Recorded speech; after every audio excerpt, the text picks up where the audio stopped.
I'm sure most of you are aware of Dragon Ball, but what about its odd live-action movie? My name is Jangwon, and in this video we're going to be looking at the strange movie that reorganizes the source material for Dragon Ball and compare it to the original series. If you enjoy this kind of content, please make sure you like and subscribe so you never miss anything from me in the future. If somehow you are unaware of the original Dragon Ball story, or need a refresher, let's get caught up. The original Dragon Ball series, as most of you know, is pretty long and has around 150 episodes, so we're going to be covering it very quickly and we'll be cutting out lots of the main story, but hey, that's basically what the live action movie does anyways. Dragon Ball was created by the late Akira Toriyama in 1984 and would get an animated release 2 years later in 1986. The story would begin with a young boy who lives alone in a forest. This of course is Goku, everyone's favorite monkey-tailed boy. Goku would befriend a teenage girl with blue hair named Bulma, who was looking for the 7 legendary Dragon Balls, and Goku would have one of them. Goku would leave the forest to join Bulma in finding the remaining Dragon Balls. Once you have all 7, you're able to summon the mythical dragon Shenron and make a wish of anything you desire. This adventure would lead Goku to meeting the infamous Master Roshi, alongside a shape-shifting pig named Oolong, as well as a desert thief named Yamcha and his buddy Puar. Goku would also meet the Ox King, father of Chi-Chi, who Goku would unknowingly agree to marry. This cast of characters would stay consistent throughout the entirety of the show. Goku would also meet the first major villain, Emperor Pilaf, who is a blue-skinned imp who seeks the Dragon Balls to wish for world domination. Although Oolong would prevent this future by wishing for a pair of perfect panties. After each wish, all the Dragon Balls would be spread out all over the world and it would take 1 full year to take on their natural appearance. This was only the first saga of Dragon Ball. From now on, we'll only cover the next sagas briefly. During the World Martial Arts Tournament saga, Goku would meet his best friend and rival, Krillin, and they would both train under Master Roshi to start in a grand tournament which people from all over the world would participate in. Goku would make it into the final round and would be up against his toughest opponent, Jackie Chun, who of course is Master Roshi in a disguise. You can't even tell it's him. Goku would lose this fight. The next saga is the Red Ribbon Army, which we're going to skip over because its importance is not prominent in this video. The next saga is the King Piccolo saga, which takes Dragon Ball into an otherworldly feel, reuniting Goku with his friends during the World Martial Arts Tournament. After the tournament, Goku's best friend Krillin would be killed by Tambourine, who is one of the many sons of the infamous Demon King Piccolo, who was freed by previously mentioned Emperor Pilaf. After Goku finds out about Krillin's death, he goes out to find his killer. He would run into a future ally known as Yajirobe, who would bring Goku to Korin after being defeated by Tambourine, and would receive healing and a power boost. During this time, Piccolo would kill Master Roshi, and would use the Dragon Balls to give himself eternal youth, as well as killing Shenron, which would result in the Dragon Balls being destroyed. As Piccolo would prepare to destroy West City, Goku would arrive just in time to kill King Piccolo by blasting a hole through his chest. And that's pretty much the gist of the original Dragon Ball series. There's a final saga that wraps things up by introducing Piccolo Jr., as well as restoring the Dragon Balls. This of course would lead into Dragon Ball Z, but for this video that's all we need to know about the OG series. Now that we're all caught up, let's get into the live action mess known as Dragon Ball Evolution. Dragon Ball Evolution was directed by James Wong and was released in 2009 with a budget of $30 million. And would receive $56.5 million in the box office. This movie has a 2.5 out of 10 on IMDb and is currently the lowest rated movie on Letterboxd, with a rating of 0.9 out of 5. But why'd this movie do so bad anyways? Well, let's look at the plot. 2,000 years ago, Namek King Piccolo arrived at Earth and would cause chaos. 7 powerful mystics were able to use their power to seal away Piccolo using an enchantment called the Mafuba.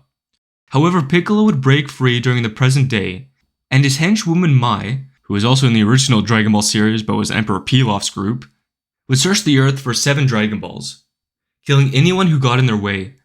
Now finally we meet our protagonist, Goku. On his 18th birthday, Goku received the 4-star Dragon Ball from his grandpa Gohan.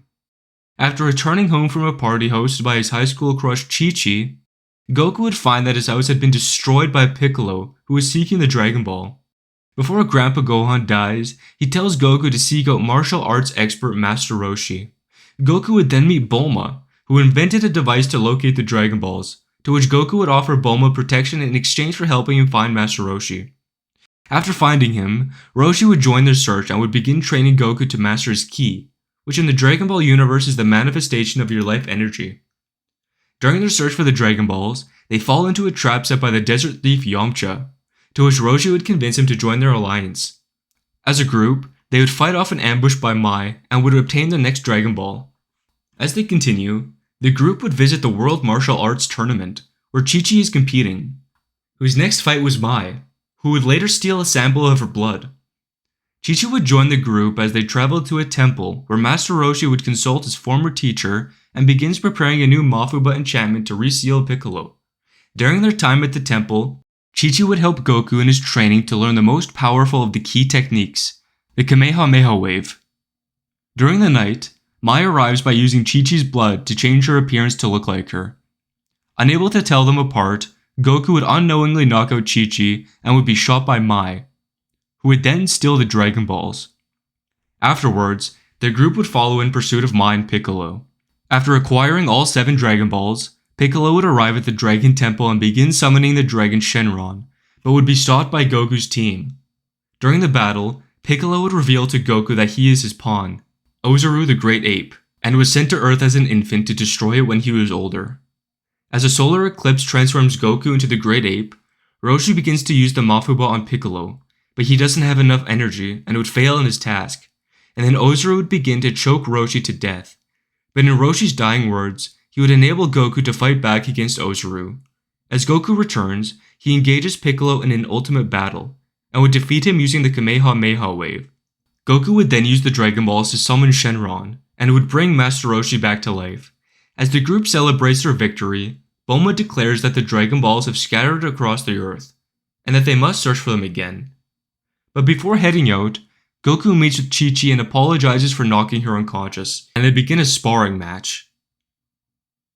And that's it for Dragon Ball Evolution. Well, there's a post-credits scene which shows Piccolo being treated by an unknown woman. This final scene shows that the director wanted to make a follow-up, but of course this film did terrible, so nothing ever came of it. So now that we've uncovered the plot of Dragon Ball Evolution, why is it so different than the original story? I understand that it's okay to change the source material a little bit for a live-action adaptation, but this film just felt off. I mean, both stories started somewhat the same, with Goku being with his grandpa Gohan, but in the live-action, Goku's going to high school and his friends. Meanwhile, in the original, he was isolated and wasn't educated. Goku was only 12 in the original, meanwhile the live-action picks up when Goku was around 18. In the film, Goku was shot by Mai and almost died, although in the anime, Goku was shot by Bulma multiple times and was barely affected. Don't even get me started on King Piccolo. I mean, the original series didn't even have him until the 4th saga. I mean, in the live action, where's Emperor Pilaf? It is Mai who is helping Piccolo now for some reason. Where's Krillin? You know, Goku's best friend and rival. He wasn't even mentioned. And where the hell is my boy Puar? Yamcha's in this movie, looking 20 years older than everyone else, but he's just gone. Oh yeah, and there's Oolong, I guess, but yeah, they could do without Oolong. And Master Roshi, my god, did they butcher him. I mean, what the hell, man? This doesn't even look like Master Roshi. But anyways, I'm getting too worked up over this. The original creator of Dragon Ball, Akira Toriyama, who unfortunately passed away during March of this year, was originally supportive of the live-action adaptation, and had asked his fans to treat the film as a different version of his work. But after he watched this film, he was horrified at this adaptation of his work, and I don't blame him. This led to him reviving the Dragon Ball series with the animated Battle of the Gods film. He would also later reveal that he wasn't allowed to have any creative input on the film, and all of his suggestions were rejected. I mean, why? This is literally the creator of Dragon Ball, the film that you're adapting, and you're not even taking any criticism? Thank God the creator of this live action didn't make any sequels. Although it would have been interesting to see how they could have butchered Vegeta and the Super Saiyan transformation. My god, imagine Frieza. So yeah, Dragon Ball Evolution is not a great film, and I don't think it deserves a 0.9 out of 5 on Letterboxd. I don't know, maybe a 1 out of 5. But that's all for this video. If you enjoyed, please make sure you like and subscribe. We're almost at 1,000 subscribers, which is amazing to me. Thank you for watching.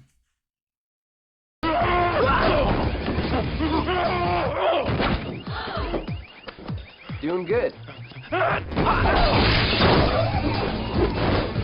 Hey, Fuller! You got a couple of dings there you might want to try buffing out.